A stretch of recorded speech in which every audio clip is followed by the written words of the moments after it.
separamos para vocês, gente, um poema do Drummond, um poema do Manuel Bandeira, um do Ferreira Goulart e um da Adélia Prado. Então, são 4 poemas produzidos em épocas completamente diferentes. A gente tem, até anotei aqui, o Açúcar. Vamos do mais antigo, né? Então, o mais antigo é o do Drummond, Pedra no Meio do Caminho, né? O da Pedra.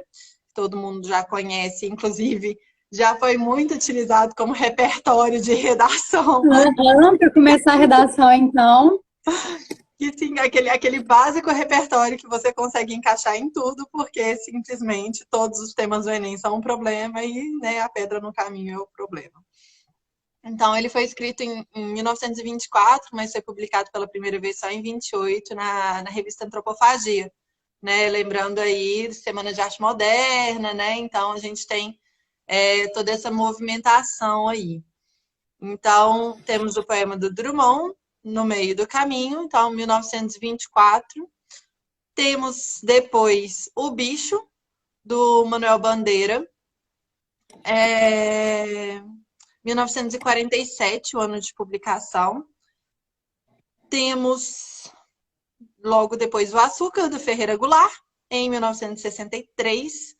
E Previsão do Tempo, da Adélia Prado, que eu acho que é 2014, vai nesse livro que você tem aí, porque é um poema que é disponível, é um poema que não Vai está ficar espelhado, não tem jeito. na internet. Né? Então, assim, todos os outros... Ah, não creio. Todos os Mas outros... ele é bem recente mesmo. Todos os outros poemas que a gente tem, eles estão disponíveis, né? Então, os outros 3 que a gente falou, eles estão disponíveis na internet. Esse da Adélia não tá, mas eu posso mandar no nosso grupo do Telegram lá, que a gente continua mantendo ele, a fotinho do poema, para você, sem problema. O livro é de 2013. Mas eu não sei, eu não vou saber a data exata do poema, né? Eu não Mas achei, é eu bem tinha achado recente, é que bem era de contemporâneo. o que eu tinha achado era É bem 2014, contemporâneo. mas o livro é de 2013 e já não faz sentido, né? Porque Foi foi provavelmente o poema é isso mesmo, é 2013, que é a data de publicação do livro. Então, sai dela. Pronto. Então, no meio do caminho tinha uma pedra. Tinha uma pedra no meio do caminho. Tinha uma pedra no meio do caminho, tinha uma pedra. Nunca me esquecerei desse acontecimento, na vida de minhas retinas tão fatigadas. Nunca me esquecerei que no meio do caminho tinha uma pedra. Tinha uma pedra no meio do caminho. No meio do caminho tinha uma pedra. E a gente deixa o Drummond, né, errar a regência do verbo esquecer nesse poema, só para deixar claro, né? Porque dói no nosso coração que quem se esquece de algo, e quem esquece No algo. seu. Eu não tenho desapegos. Ai, ai. Enfim, né? Eu nunca me esquecerei de Não, quê, mas né? Mas enfim, dói no meu coração. vale a lembrança. Vale a lembrança da regência do verbo esquecer. Sim. Então, vamos lá. Temos aí diversas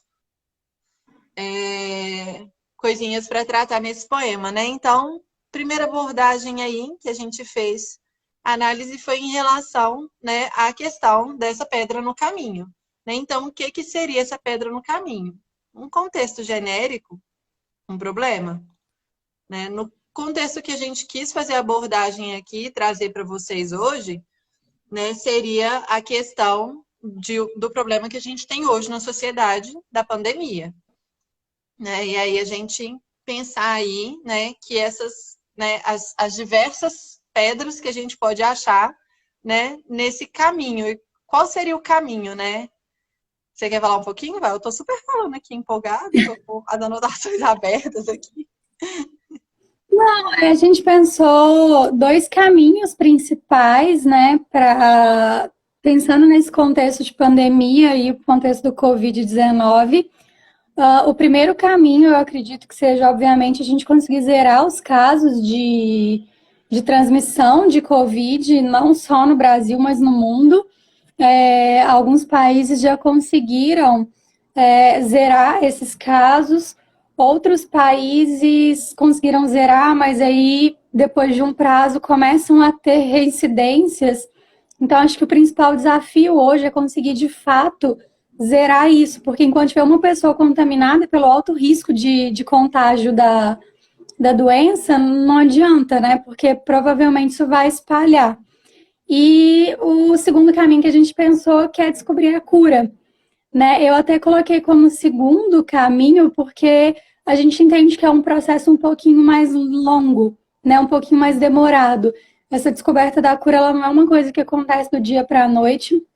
A gente está acompanhando aí a tentativa de uso de medicamentos que já existem, né? De terapias que já são aplicadas para outros tratamentos para poder tentar reverter esse quadro de contágio do Covid. A gente tem acompanhado a ciência e não ter resultados 100% satisfatórios com essas tentativas. Obviamente, é um vírus que se assemelha ao vírus da gripe, que ele sofre mutações, então a gente ainda tem esse empecilho que é lidar com as mutações aí do Covid. E a vacina é um processo mais demorado, principalmente quando a gente tem uma ciência que não é tão valorizada, né? Então, de repente, você tem que começar a enxergar que a ciência, que a pesquisa precisa de investimento, e a vacina em si é um processo que requer o estabelecimento de grupo controle, e enfim, é todo um processo demorado mesmo, você não tem resposta disso em uma semana. Então, acho que esses dois são os principais caminhos aí que a gente tem, e as pedras são muitas, né? Muitas. Várias pedras. A gente até até que você está falando, né? A gente não sabe o que vai ser mais difícil, né? Se vai ser descobrir a cura ou zerar o número, né? Porque, de fato, manter o isolamento tem sido um desafio muito grande também. Isolamento não, né? Quarentena em si. Né? As pessoas tentar manter esse isolamento social. Sim. Então, vamos lá, pedras, né? Então, a gente tem várias pedras aí no nosso caminho, né? Então, igual eu falei, nessa dificuldade de respeitar o isolamento social é uma dessas pedras, né? Então, a dificuldade da pessoa de respeitar, se manter em casa, né?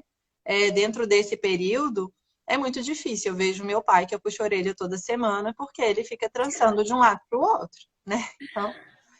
Então, e é uma dificuldade que ela passa por alguns detalhes, né? Ela vai desde a questão da dificuldade de ficar mesmo isolado, que para algumas pessoas é mais difícil, a questão do não ter contato com o outro, o isolamento social, ainda mais nesse prazo muito prolongado, ele tem gerado muita confusão mesmo pessoal, a questão da depressão, né, a solidão. Nem todo mundo lida bem com isso, pessoas estão acostumadas com uma rotina de compartilhamento, com uma rotina de convívio em grupo, de repente ter que passar, e foi muito brusco, né? Ninguém se preparou para isso, não houve uma organização, né? Não é aquela coisa, vou me preparar para ficar isolado. De repente a gente teve que se isolar e nem todo mundo consegue lidar da mesma forma. Existem lares, existem locais onde as pessoas já tinham conflitos. Esses conflitos tendem a ser agravados com a pandemia, então, obviamente, isso dificulta a manutenção do isolamento. A gente tem a questão também do que se determina como serviço imprescindível, né? O essencial, e aí algumas pessoas acabam não tendo a opção de ficar em casa, né? Algumas profissões, algumas situações permitem o trabalho remoto, né? É o nosso caso, que não é fácil. Sim. Tá? Já esclareço, professor, trabalhar de casa, sem ter se programado para isso também, que a gente não estava preparado para lidar com o EAD. Né? A gente estava preparado ali para lidar com o tete a tete. De repente, a gente teve que descobrir um mundo novo, e não é fácil, é 10 vezes mais trabalhoso. Você está vendo aí o tanto que você está tendo que se desdobrar, e a gente lidar com uma internet sobrecarregada, às vezes com um sinal que não está legal, com um aluno que tem dificuldade para acessar, né? Mas tem pessoas que nem têm essa oportunidade, né? Determinados serviços não tem como fazer remotamente. E se eles são considerados essenciais, a pessoa acaba tendo que sair desse isolamento, pelo menos durante algumas horas ali por dia, para ir trabalhar. E, obviamente, existe o risco maior do contágio, principalmente quem depende de transporte público, né? Transporte coletivo. Depende do transporte coletivo. Então, tem todos esses fatores que dificultam mesmo a manutenção da pandemia. Oh, manutenção da pandemia tá ótima, tá 100%. A manutenção do isolamento, da quarentena. E a gente pode pensar também, né? Então, dentro disso, né, de quem não consegue ficar isolado, a gente consegue pensar que outra pedra, né, seria essa desigualdade social. Porque ao mesmo tempo que, ok, né, a gente consegue fazer home office da nossa área, tem pessoas que dependem da venda no semáforo, né? Tem pessoas que dependem de faxina, né? Então, assim, teve estados que decretaram que empregada, né, a questão da função da empregada doméstica é uma função essencial, e aí se coloca em risco a sua vida e a vida dela, né, nesse momento. Então, assim, é uma situação muito, muito complicada, né, e a gente pensa dentro dessa desigualdade social, né, então, alguns são forçados a se manter trabalhando porque eles não dão conta de sustentar sem estar, né, Nativa. sem estar na ativa. Nativa física, né? Porque a gente está nativa, mas a gente tem essa opção, o privilégio de estar numa ativa remota. Sim, nossos alunos também têm o privilégio de conseguir continuar nos acompanhando, né? Então, a gente tem que pensar muito nesse aspecto. Mas essas pessoas também são pessoas que às vezes dividem cômodos na casa, né? Então, elas não conseguem se isolar, porque eu tenho amigos da área de saúde que se mantêm trabalhando, mas eles chegam e se isolam no quarto da casa deles, né? Eles não têm contato com o restante da casa. Agora, é diferente, né, de você simplesmente chegar, né, e ter que dividir o quarto, a sala, o que for, com outras pessoas, né, do seu isolamento. Então, acaba contaminando, né, o risco de contágio acaba sendo muito maior do que, de fato, seria, né, se a pessoa se isolasse ali, se ela tivesse um espaço separado para ela. Quando a gente pensa em desigualdade também, a gente pensa na própria questão do saneamento, né? A principal forma aí de tentar prevenir esse contágio hoje, a gente sabe que é o uso das máscaras. Na verdade, a principal é água e sabão, né? Manter a mão sempre limpa, lavar a mão direitinho o tempo todo, manter aí uma higiene o máximo possível, bem controlada. O uso da máscara constante e aquilo. Hoje a gente tem essas alternativas da máscara reutilizável, né? A máscara de tecido, mas isso tem um custo. Isso não está sendo distribuído, as pessoas estão tendo que comprar, e às vezes a gente pensa, mas é R$5, é R$6. Gente, R$5, R$6 é um prato de comida, sabe? R$5, R$6 não é um valor irrisório para todo mundo. Exatamente, é um valor considerável para muita gente, para a maioria, eu diria.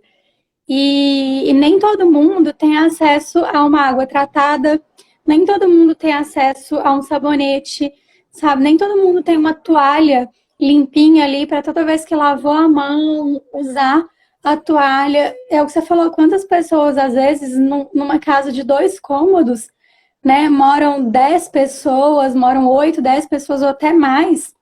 É muito difícil você conseguir manter as recomendações da OMS mesmo, a questão do distanciamento, a questão da higiene, quando você não tem condição sanitária para isso, né? Então, a desigualdade social, ela tem esse reflexo, e a própria questão do acesso à informação, né? Para nós que estamos numa posição extremamente privilegiada, a gente está acompanhando, né, o desenvolvimento da pandemia, a gente está acompanhando as notícias, a gente está vendo o que pode ser feito, a gente está se atualizando, está tentando, na medida do possível, né, fazendo um esforço máximo para se adequar mesmo ao que pode ser feito para evitar o aceleramento aí dessa curva de contágio, mas a gente teve acesso à educação, a gente tem internet, a gente tem televisão, o acesso que a gente teve à educação permite que a gente consiga, né, interpretar bem, compreender bem os comandos, mas a gente lida com uma realidade que as pessoas não têm acesso a esse básico, né? E se você não tem acesso à educação, como que você vai saber discernir uma fake news de uma realidade, né? Como você vai saber pegar uma informação e verificar se aquilo ali de fato faz sentido? E às vezes a gente vira e fala, nossa, mas é óbvio que isso aqui não faz sentido. É óbvio pra gente. É óbvio para quem passou aí 12 anos na escola, sabe? É óbvio para quem tem o Google ali no celular, no tablet, no computador, tem a televisão lá com 500 canais liberados que vê notícia o dia inteiro. Mas para quem está num contexto que não tem acesso a isso, não é óbvio. E aí se você vira e fala que o chá de, sei lá, de carqueja mata o vírus, a pessoa vai pegar os R$ 5 que ela tem, em vez de comprar a máscara, ela vai comprar carqueja. E a gente vê vídeo disso, a gente ri, a gente acha engraçado, mas é extremamente grave. E a gente vê vídeos de pessoas falando, a gente até viraliza, né, como uma coisa engraçada. Porque hoje eu matei um coronavírus dentro da minha casa. Mas como que você matou um coronavírus? Não, ele estava andando lá no chão, eu vi ele, mas como é que você sabia que era um coronavírus? Porque eu vi no jornal. A pessoa não tem noção de que o vírus ele não é visível a olho nu. E aí ela vê aquela bolinha ali cheia de pontinha, ela vê um carrapato no chão, ela acha que é um coronavírus.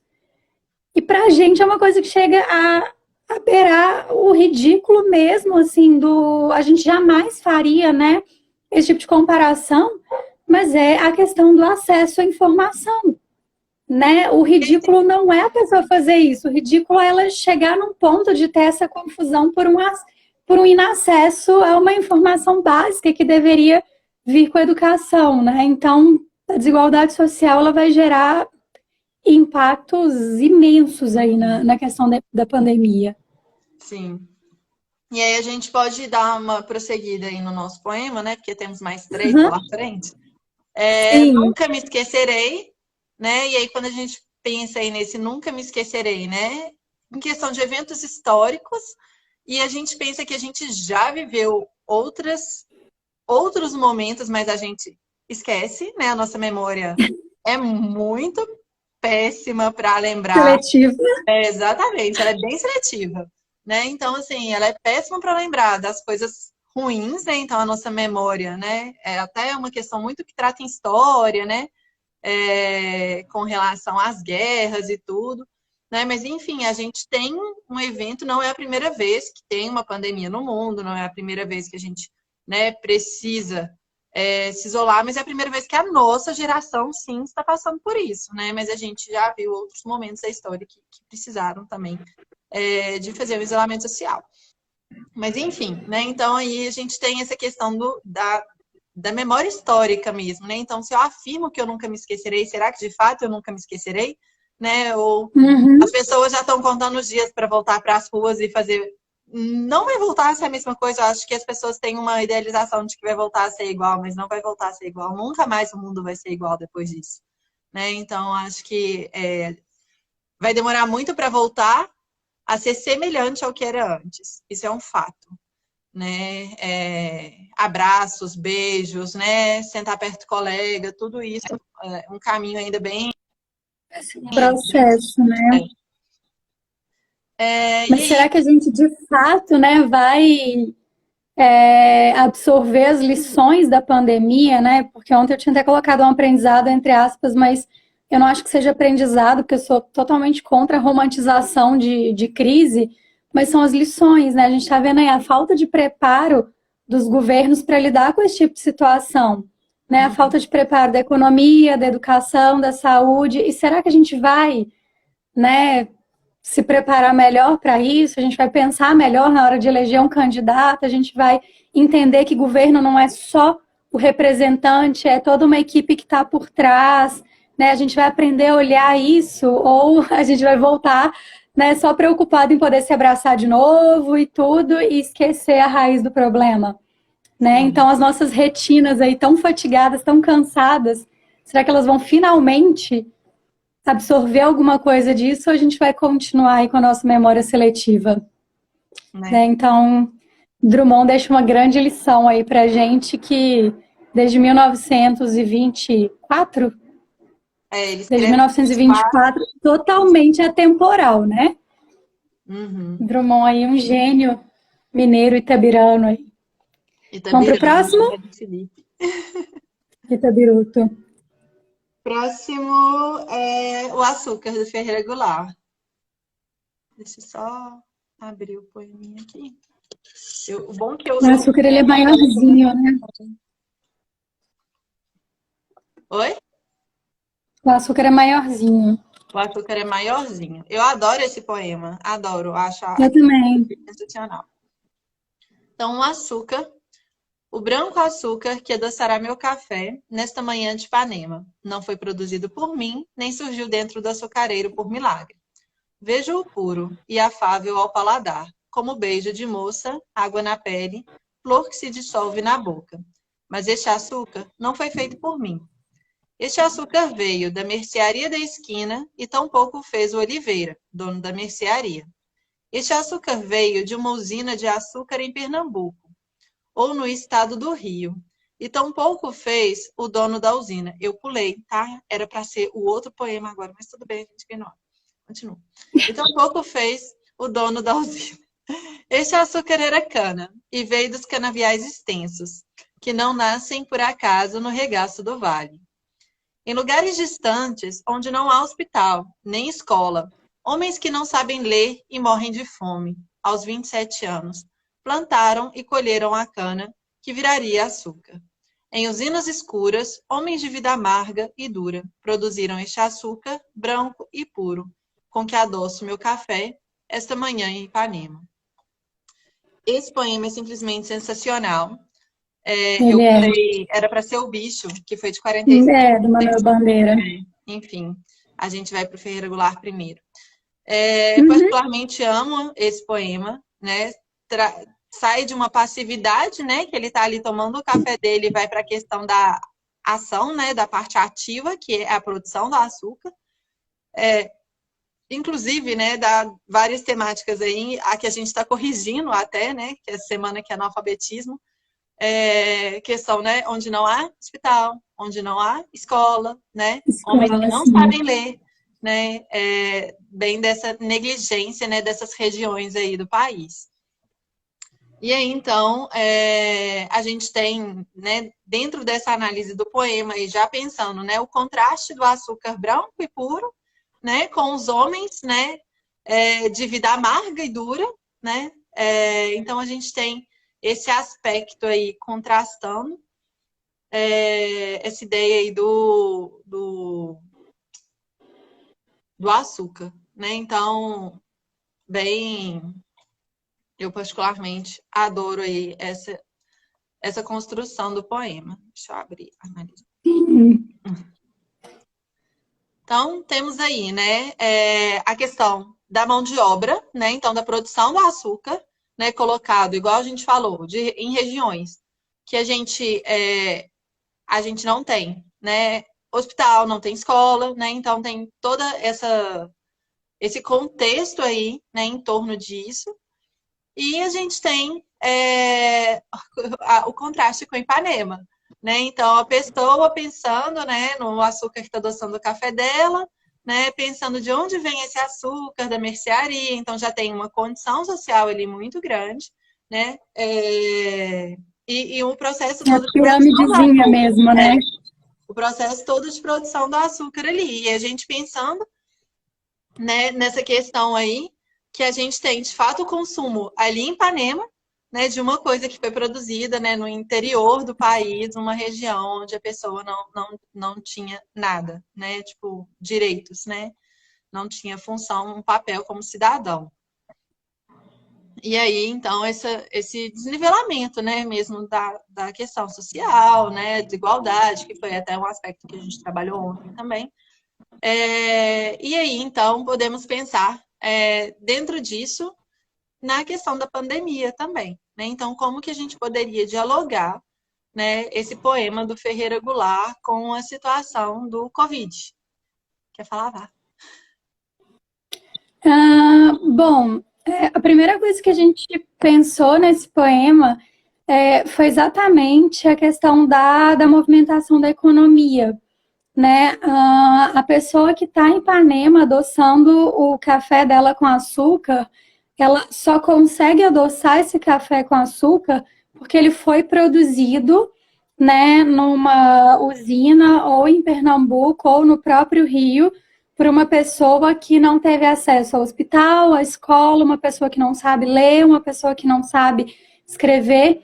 Então, a base da pirâmide, ela precisa produzir esse açúcar precisa ser levado até a mercearia, né, que já é um patamar um pouco acima ali na mercearia do Seu Oliveira, e da mercearia do Seu Oliveira isso vai chegar no topo da pirâmide, que é a pessoa que está em Ipanema.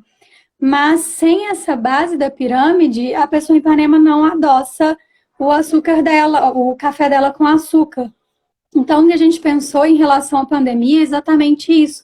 A gente está vendo que sem, né, o trabalho do proletariado, sem a movimentação ali da mão de obra dessa base, a economia para, né? Então, essa ideia de que a economia muitas vezes ela é feita só por quem está no topo da pirâmide é uma ideia que precisa ser desconstruída. A economia ela é feita por toda a pirâmide, né? Obviamente que se o topo parar, também para tudo, mas a gente está vendo aí, sem a mão de obra do proletariado, não tem como a economia mover.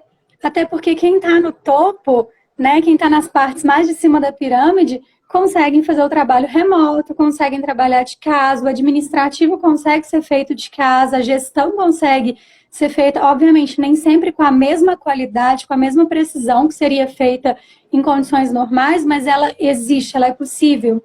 Agora, a base da pirâmide muitas vezes não é possível de ser feita remotamente, né? O proletariado, quem põe a mão na massa, o trabalho sofrido ali mesmo, ele precisa ser feito no sofrido mesmo, ele não tem como ser feito remoto.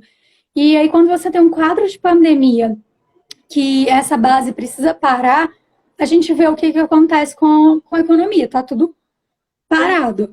Né? Então, assim, as bolsas, né, asiáticas, europeias, estão começando a melhorar aos pouquinhos, né? Mas a gente ainda vê, né, assim, uma crise gigante. Então, não está afetando, né, só os pequenos, mas é quem sai mais afetado, porque, né, a gente vê a dificuldade de conseguir os R$ 600, né, do auxílio do governo.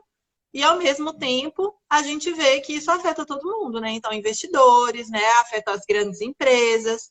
A gente está vendo agora, né? Setor aéreo, setor de turismo, tá tudo parado. Eu estava conversando com um amigo, a gente falou, não sabemos se esse ano volta o turismo ainda. Né? Então, são questões, né, que a gente precisa, de fato, parar e assim, e aí? Né? E entender se toda pirâmide é importante, né? Se sem a base isso não funciona, por que existe essa supervalorização do trabalho de quem está no topo e o trabalho de quem está embaixo não é valorizado? A gente está vendo que essas pessoas que estão embaixo, elas estão nessa condição aí de depender do auxílio de R$ 600 e muitas pessoas numa condição de miséria, passando fome, e aumentou as taxas de suicídio. Porque tem gente que está literalmente desistindo, porque é muita miséria, muita pobreza. E elas estão assim porque geralmente o trabalho da base é um trabalho que não tem carteira assinada, é um trabalho que não é reconhecido, é o trabalho informal, é o trabalho da exploração de mão de obra. Então, o que não faz sentido? Se todo mundo é fundamental para a movimentação econômica, não faz sentido que essa base tenha tanta negação de direito e que o topo tenha tanto privilégio, né? Esse equilíbrio poderia ter evitado a crise para todo mundo, né? Mas o sistema capitalista ele é feito de pequenas crises, né? O sistema capitalista ele é mantido com pequenas crises e em alguns momentos a gente tem... Não, então, em alguns momentos a gente acaba tendo essas grandes crises, mas obviamente não é falando que não tem que ser capitalista, porque a gente não vai ser também hipócrita e falar, vamos acabar com o capitalismo, não é assim que funciona. Mas é mesmo ter um equilíbrio para que não tenha essa desigualdade tão grande, porque no momento de grande crise todo mundo é afetado, mas quem está na base é afetado de um jeito muito, infinitamente superior a quem está no topo. Né? A gente tem aqui. O Matheus falou da questão da agricultura de subsistência aí, né, no campo. Sim. Né? Então, assim, se a gente pensa no interior, né? E sim, essa vida no campo é excelente, né? A questão é que muita gente tenta abandonar essa vida do campo, né? Logicamente, procurando ter uma vida melhor, né? Com os ideais que a cidade traz, né? E tudo. E a gente vê que às vezes, né, não dá certo, vem para a cidade e a questão do emprego, né, acaba às vezes entrando em ciclos de exploração. Então é muito complicado a gente parar para pensar nisso. Se a pessoa se mantém no campo, se ela tem uma vida saudável ali, se mantém, de fato, né, às vezes ela está muito melhor, inclusive, do que a gente agora, porque, né, tem vários interiores aí que não estão precisando se preocupar com esse lockdown, né? Essa questão da gente ficar preso dentro de casa e tudo, porque eles, de fato, não tem casos de Covid, né? Regiões bem afastadas e tudo. Então, são lugares mais tranquilos. Mas, o que ele colocou aí? Muda a vida no campo, mas não esquece dessas raízes, sempre retorna. Assim, depende, né? Eu acho que tem vezes que dá para voltar, mas tem vezes que às vezes a pessoa se enrola muito na cidade, faz dívida e tudo, que não consegue voltar para o campo, né? Aí entra num ciclo ali, às vezes, da violência. O que eu acho legal de falar desse poema também, que eu não queria deixar passar, foi o que você comentou dos contrastes, né? A questão do açúcar, que ele é doce, né? Com a vida amarga dessas pessoas. E a questão do branco do açúcar com a escuridão da usina. Né? Então, eu acho até legal, eu não sei se quem está assistindo está acompanhando, mas o Emicida, ele até levantou essa questão, levantou esse debate ontem, e eu achei super interessante, falando de como essa falsa ideia que a gente tem mesmo de mas a pandemia mostrou que todo mundo é igual, a pandemia mostrou que todo mundo é frágil, na pandemia morre rico, morre pobre e tal. Não é assim. Não, morre muito mais pobre, quem tá muito pior é o pobre. Muito mais negro, né? Então ele falou, a Brasilândia, ela tem menos casos do que, eu não me lembro se ele citou, foi o Leblon, uma coisa assim, mas tem menos casos e tem muito mais registro de morte. Então tem menos contaminado e mais morto do que as regiões nobres. Porque quem está na região nobre, né, tem acesso, a gente está vendo aí, acesso à UTI aérea, tem acesso a um hospital particular, tem acesso à medicação. Quem é pobre não tem acesso a isso. A informação saneamento básico de chegar no início e conseguir virar e falar assim, opa, esses meus sintomas não são sintomas de uma gripe comum. E olhar isso, né? Porque a falta, eu acho que um dos maiores problemas que a gente tem é, de fato, a informação. Apesar da gente estar num mundo que tem tanta informação, as pessoas que conseguem, de fato, ter acesso a essas informações não são tantas, né? E aí pesa exatamente, né, para as classes mais baixas, que às vezes não conseguem. Igual a gente viu moradores de rua perguntando por que as pessoas estão andando de máscara, cadê as pessoas, por que o comércio está fechado? Porque elas não estão assistindo televisão todo dia, elas não estão vendo, né, as reportagens, a questão das mortes. Então, é uma alienação que a gente ainda vê numa parte da sociedade muito grande, né, junto com a desinformação, né? Então, isso é muito complicado. E a gente tá vendo, não tem teste gratuito para todo mundo, o teste particular, ele é caro, então a pessoa, às vezes, ela não pode pagar um teste desse, ela chega no hospital com um sintoma mais brando, aí manda voltar para casa e ficar em quarentena, e ficar em isolamento. Aí já mundo no quarto compartilhado, passa aquilo. Exatamente. Né? 10 pessoas em casa, volta a trabalhar quando dá qualquer diazinho melhor tem que voltar a trabalhar, porque os 600 Né? reais não chegam Conseguiu respirar fáceis. trabalho, Então, tenso. Vamos bem passar para o complicado. próximo, para o Vamos. nosso tempinho. O A gente bicho, vai agora do bicho, isso. Então do vamos lá. Manuel Bandeira. Esse também dá para decorar. Esse dá para decorar. Também é O pequenininho. bicho. Vi ontem um bicho na imundície do pátio, catando comida entre os detritos. Quando achava alguma coisa, não examinava nem cheirava, engolia com voracidade. O bicho não era um cão, não era um gato, não era um rato. O bicho, meu Deus, era um homem. E aí mostra toda essa miséria humana, né, que a gente ainda tem. Então, um poema de 1947 e que se faz super atual aí, né, que 53 anos depois, né? Ah, vou concordar, porque eu não vou fazer essa conta, não. Eu fiz aqui minha matemática rápida, mas sempre pode estar errada, né? É uma Pois questão. é, eu vou só confirmar, mas se eu fizer também vai dar errado. Eu só queria chamar a atenção porque eu vejo muita gente, às vezes, 60 anos. um pouco brava esse negócio de estar comparando com o bicho. Gente, vamos levar em consideração que aqui, quando a gente fala da questão do bicho, tá? Não é que animal tem que ser maltratado, não é que animal mereça um tratamento menos digno do que o ser humano, não. É só, vamos levar mais para o lado metafórico aí mesmo, de pensar na desumanização. Sim. Tá? De pensar de pessoas que não estão tendo aí a dignidade, que é inclusive uma dignidade constitucional assegurada. E a gente vai voltar para 1947, né? O ano Exatamente. de escrita do poema, não existia essa questão de cachorrinho Essas sair leis, com roupa, né? Esse tratamento de animal. até as leis mesmo de proteção aos animais, eu imagino que não deviam ser tão expressivas assim Sim, sim. na E época. aí é assim, comum, né? A gente viu, por exemplo, no Cortiço, também tem Uhum, esse tratamento, né? Essa zoomorfização, né? Um tratamento do homem como um sim, animal. Né? A gente vê isso aqui nesse poema também, essa zoomorfização, mas não um animal de casa, estratégia porque literária o seu cachorrinho de casa está muito melhor do que, né, essa questão abordada aí no poema do Manuel Bandeira. Né? Então a gente tem aí essa abordagem bem diferenciada.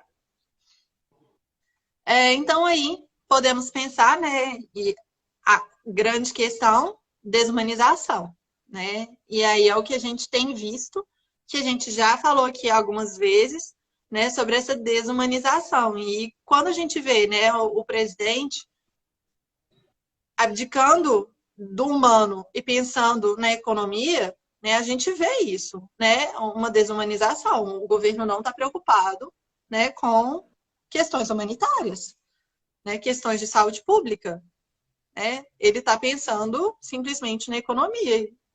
Eu ia falar um palavrão, mas eu vou evitar.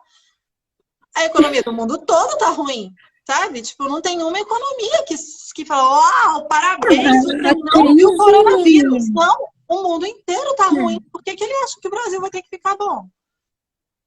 A crise que vem pós-pandemia e a crise econômica vai ser absurda. E eles falam numa crise pior do que a que foi pós-Segunda Guerra e é inevitável, vai ser no mundo todo. Obviamente, os países que mantêm uma estrutura econômica mais estável, né, os países que têm aí uma tradição de exploração maior, eles vão ter uma facilidade maior de se recuperar, mas a crise ela vai ser para todo mundo, porque Ela está está todo sendo, mundo né? Ela está sendo exatamente, já tá para o todo mundo mundo inteiro, né? se lascando. Né? As tentativas de retorno, né, aumentaram aí os índices, as reincidências, e aí, né, então a Alemanha, que tentou voltar com as aulas, né, aumentou o índice de contaminação de A França novo. está tentando voltar agora, né? Eu vi Então, essa assim, semana. é complicado, né? A gente teve aqui, você viu, aqui no Brasil, primeiro lugar com 0 casos, Fernando de Noronha, que se Eu fechou, vi uma eles fizeram ilha. isolamento, exatamente. E aí eles conseguiram É, isolar, ninguém entra, ninguém sai. é, Ninguém entra, ninguém sai, trata quem está ali, isola quem tá em tratamento, né? Quem está com suspeita, etc. E aí eles conseguiram, de fato, né, zerar os casos em, né, 16 dias já, que da última vez que eu tinha visto isso, né, que Sim, estava sim, acho que é isso mesmo. então, assim, a gente consegue em alguns casos, mas, enfim, a partir do momento, vai ser uma luta muito grande aí. A gente vai ter essa contaminação, né? A questão da gente ficar preso dentro de casa não é para teoricamente não pegar, porque eu acho que eu estava ouvindo, acho que é tipo mais de 80% da população vai contrair. Eu vi. Né? A questão é só para a gente não contrair ao mesmo tempo para não dar falência no sistema de saúde público. Né? Porque o sistema não dá conta, nem o privado com o público junto, né? Dão conta de tudo que a gente Não, basicamente nem o sistema funerário está dando conta, não tem espaço para enterrar. Sim, valas e valas, Eles né? estão estudando a hipótese de começar a enterrar as pessoas naqueles sacos especiais de enterrar, porque não cabe mais enterrar em caixão. E a gente também nem pensa, né? Eu não sei, eu fiquei outro dia meio viajando nisso, eu não sei como funciona a química, a física da coisa, mas essas pessoas contaminadas, que elas estão sendo enterradas, será que isso não vai contaminar o nosso solo? Não sei se é muita viagem, outro dia eu fiquei pensando nisso. Fiquei preocupada. É verdade, Não né? Tipo sei. assim, Ou se o vírus vai morrer antes, mas eu viajei nisso, fiquei mó preocupadona. Eles já estão achando vírus no esgoto, eles estão achando. E outra coisa, né? Eles acharam vírus já em grande quantidade no esgoto. As pessoas que moram na rua, os moradores de rua, as pessoas que moram em regiões que não tem saneamento básico e tudo, o vírus está chegando para elas, não é só pelo ar, não. Sabe, não é o coleguinha contaminado que está tossindo perto delas, não. O vírus chega, sei lá, MacGyver, de várias formas e diferentes. Mas pensando aí nessa desumanização, né, a própria naturalização do número de mortes, né, é um dos reflexos dessa desumanização. Então, eu me lembro que até chegar nas 1.000 mortes no Brasil, a gente ficava contando. Era muito chocante quando você acordava e via a notícia que morreu mais 10 pessoas, e você ficava, meu Deus, mais 10 pessoas morreram no Brasil, e era muito assustador. E como hoje a gente já tem aí quase 12 mil pessoas, a gente simplesmente, tipo, ok, não. São 12 mil pessoas e as pessoas lidam com isso como se fosse uma coisa natural. E a gente acaba naturalizando, banalizando e transformando as pessoas literalmente em número. Sabe? Isso é desumanizar. Não estão morrendo 12 mil números, estão morrendo mães, pais, irmãos, esposas, filhos. Estão morrendo seres humanos, pessoas com história, com pessoas que movem economia, sabe? Pessoas que são o futuro da nação, pessoas que escreveram a história dessa nação. E isso vai virando número, isso é extremamente desumano, sabe? É você transformar essas pessoas no bicho que o Manuel Bandeira colocou no poema dele. Eu estava vendo uma reportagem, até no final de semana, mostrando algumas pessoas indo no lixão, onde fica lixo mesmo, não no lixão lá no aterro sanitário, não, mas, sei lá, onde as pessoas aglomeram sacos de lixo para o caminhão passar e recolher. E pegando mesmo, rasgando um pedaço desses sacos mais grossos, né? Tipo aqueles sacos pretos que a gente compra mais firme para colocar mais lixo, para fazer máscara. Isso é extremamente desumano, sabe? É o homem do poema do Manuel Bandeira que cata detrito no lixo para comer, é a pessoa morador de rua, é a mãe de família que vai lá e pega um pedaço de um saco de lixo mais grosso para fazer uma máscara para os filhos e para ela, sabe? É o morador de rua que está ali com uma máscara descartável há uma semana, que ele achou no lixo, que às vezes até um lixo hospitalar que foi mal descartado. Exatamente. Isso é o bicho que o Manuel Bandeira escreve no poema. Então, quando a gente vê aí, né, indígenas morrendo porque não tem hospital de campanha montado nas regiões das tribos, quilombolas também morrendo porque não tem hospital de campanha montado, né? Eu até estava rindo, estava lendo a reportagem lá do atendimento fluvial nas comunidades ribeirinhas, a demora que foi para chegar sabe, equipamento para poder transformar o atendimento fluvial no hospital de campanha. Então, isso também, então, todo esse tipo de invisibilização social é o que o Manuel Bandeira chama aí de bicho no poema dele. Então, a gente tem aí várias situações. No poema dele, especificamente, ele trata da questão da fome, né, do buscar comida no lixo, mas aqui a gente pode fazer uma analogia com exatamente essa transformação de pessoas em nada. Sim. Né? A gente vê pessoas tratadas como número. E não que tenha parado de buscarem comida no lixo, né? Porque... Exatamente. Né, a gente só estão encontrando talvez menos opção, né? Porque você tem menos fast food funcionando, você tem menos restaurante funcionando, então você acaba tendo às vezes até menos descarte desse alimento que serve para eles, ou a pessoa que come ali um fast food, sobra uma batata e dá para um morador de rua. Então você acaba tendo às vezes até menos essa opção. Igual a gente vê ali embaixo da escola mesmo, né? Eu já paguei várias vezes almoço, né? Para morador que pede. Né? Então, assim, essas pessoas não estão tendo para quem pedir, os restaurantes, a maioria deles estão fechados ali na região, né? Então, assim, é doloroso você ver isso, né? E pensar, né, como que essas pessoas estão sobrevivendo nesse momento. Bom, nosso tempinho aí vai ficar curtinho, né? Pra gente ir para o nosso último poema. E a gente tem 10 minutinhos. Então vamos para ele? Vamos. Acho que a gente falou de tudo, né?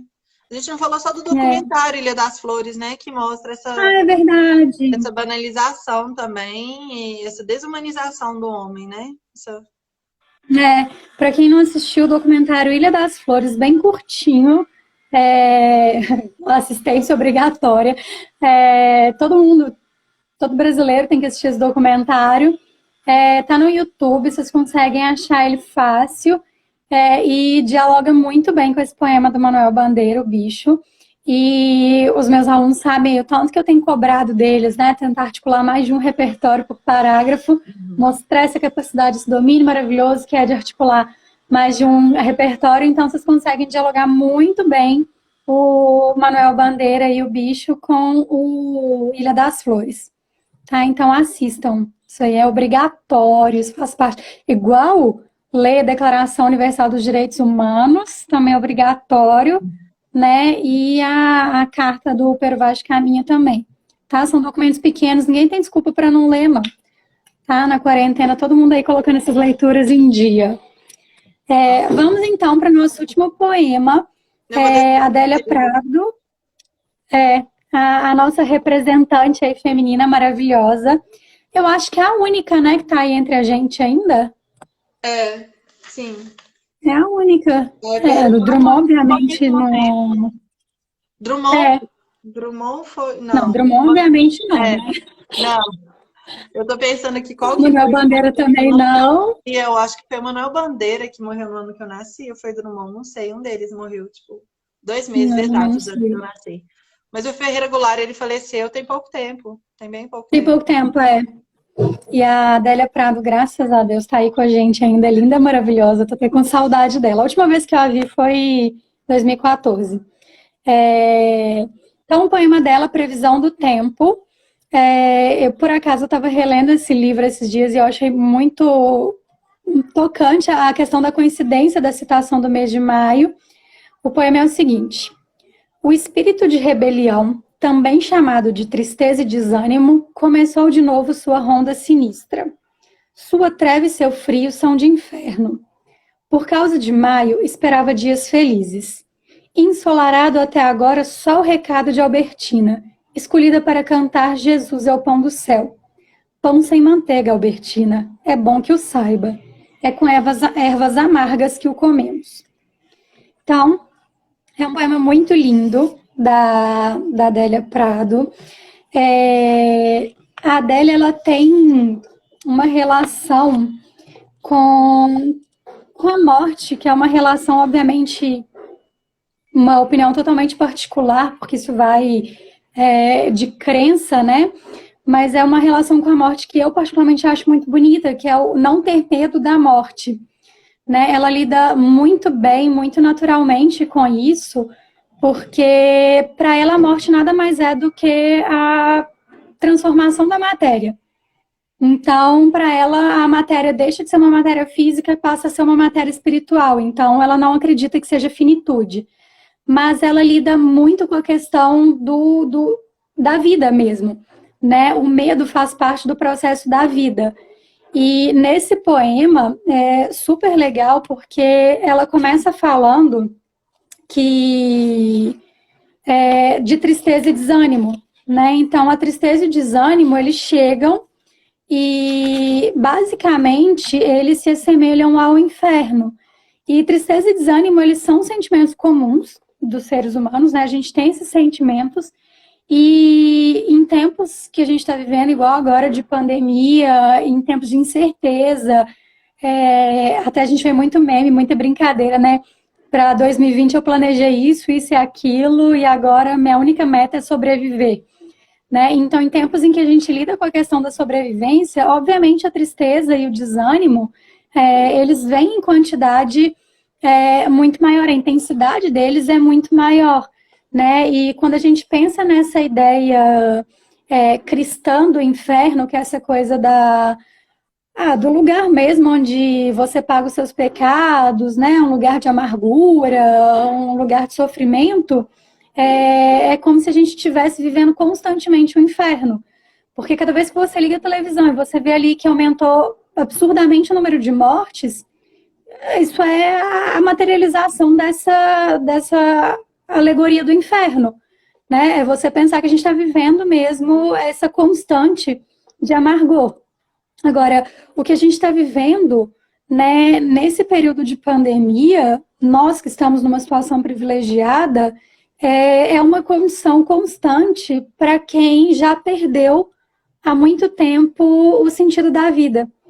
Então, se a gente parar para pensar, as pessoas que estão sendo mais atingidas, né, pela Covid são as pessoas pobres, né, as pessoas que não têm assistência. Muitas vezes elas vivem numa constante dessa tristeza e desânimo, porque para elas a vida até já perdeu o sentido. Sabe, é o sentido da existência. É o para que você nasceu, para que você está aqui, se não para sofrer, se não para pagar pecados, se não para viver constantemente na miséria, né? E pensando não só na questão da miséria na miséria material, mas até recentemente a gente teve aí o Flávio Megliato, o ator que suicidou aos 85 anos, né? E ele deixou uma carta falando que ele não aguentou mais viver, né, basicamente num mundo hipócrita que não respeita os idosos e que para ele não dava mais para dividir o mundo com esse tipo de gente. Então a gente pensar na própria questão da tristeza e do desânimo, dessa falta de sentido da existência, até mesmo para os idosos, né? Num país em que você vê as autoridades falando que, ok, se você tiver que sacrificar um idoso para salvar a vida de um jovem, sabe? Não tem nem o que falar. É tão absurdo que a gente não tem o que comentar, né? E isso tira totalmente o sentido da existência dessas pessoas. Então, é viver realmente num completo inferno. E aí ela vem logo em seguida falando que a gente está no mês de maio, né? Ela fala maio e a esperança era de que as coisas fossem melhorar. E aí, voltando mais uma vez para a questão cristã, né? Maio é o mês que aí já é o cristão católico, é o mês de Maria, né? O mês mariano. E aí Maria, essa questão, a mãe de Jesus, então é a que consola, é a que abraça todos os filhos. Então se espera do mês de maio que seja um mês tranquilo, que seja um mês de redenção, um mês de acolhimento. Tanto que é um mês que geralmente as mulheres escolhem, né, para casar, porque é o mês mariano. Muitas mulheres querem ter filhos no mês de maio e tudo. Só que nem o mês de maio, que era o mês que era para vir salvar e para trazer a paz e o consolo ele não traz, né? O único consolo que a gente tem, ela fala, e a Albertina é a interlocutora dela, é saber que a Albertina vai cantar Jesus, o pão da vida, né? Então aquilo é um cântico, né, religioso ali, então a esperança vem dessa ideia de que existe uma salvação. Mas aí ela avisa, Jesus é o pão da vida, mas é o pão sem manteiga, Albertina. Então, existe uma esperança, mas não pense você que essa esperança é uma coisa fácil, que as coisas vão se resolver do dia para a noite, porque não vão. Né? A gente consegue que as coisas se resolvam, a gente consegue superar os desafios, mas é sempre com muita luta. E aí eu até lembrei, na hora que você estava falando, que as coisas até vão voltar aos poucos, né? A gente espera que volte aos poucos à normalidade, a gente espera... 30 segundos, 24 momentos. A gente espera que volte, mas a gente sabe que vai ser difícil, a gente sabe que esse pão vai vir sem manteiga e que a gente ainda vai enfrentar muito percalço, né? E que não vai ser fácil. Não vai, essa redenção nossa não vai ser tão fácil assim, não. Gente, muito obrigada. Amanhã estamos de volta no mesmo